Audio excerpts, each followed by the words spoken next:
Egypt's former president Mohamed Morsi has died in a court. He collapsed, in fact, with a heart attack in the court. He was on trial for espionage charges. Morsi was, in fact, elected after the Arab Spring movement of 2011.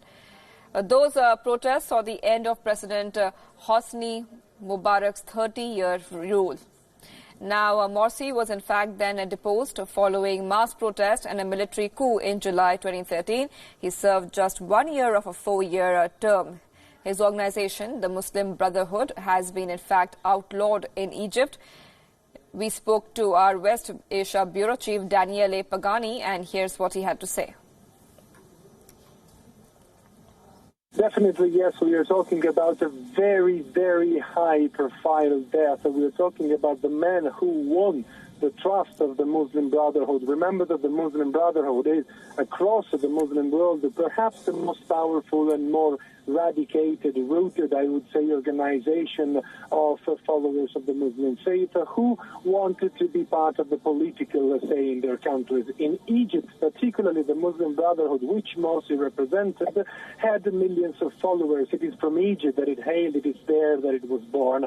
He was the leader of the Muslim Brotherhood after the Muslim Brotherhood won the election, managed to win the election. We can expect the Brotherhood, despite as of now it is considered an illegal organization in Egypt, to immediately activate, maybe to stage a protest, even though it's going to be very risky for them. This is not a low-profile death, and the fact that he died in court is even more worrying for the security of Egypt. Why so? Because it was widely believed among followers of the Muslim Brotherhood, but not only among followers of the Muslim Brotherhood, even by human rights organizations in Western countries, that he was unlawfully detained in very harsh conditions. So the fact that he fainted in court and he died, so to say, is a testimony of the fact that he wasn't certainly doing well, and that all observers who were criticizing his detention were right about the conditions. Well, now let's go across to China, where a 6.0 magnitude earthquake struck southwest China's Sichuan province late on Monday night.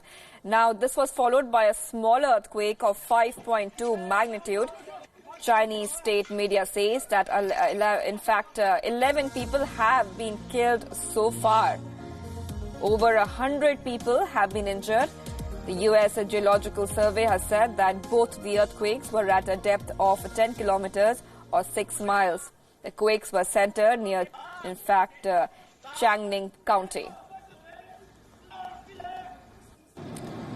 Now, there were several aftershocks. The provincial capital of Chengdu and the metropolis of Chongqing were the most impacted regions. Rescuers pulled out some people out of the rubble alive near the epicenter. The Ministry of Emergency Management has activated an emergency response. More than 300 firefighters, in fact, had to be rushed to the scene for the rescue operations.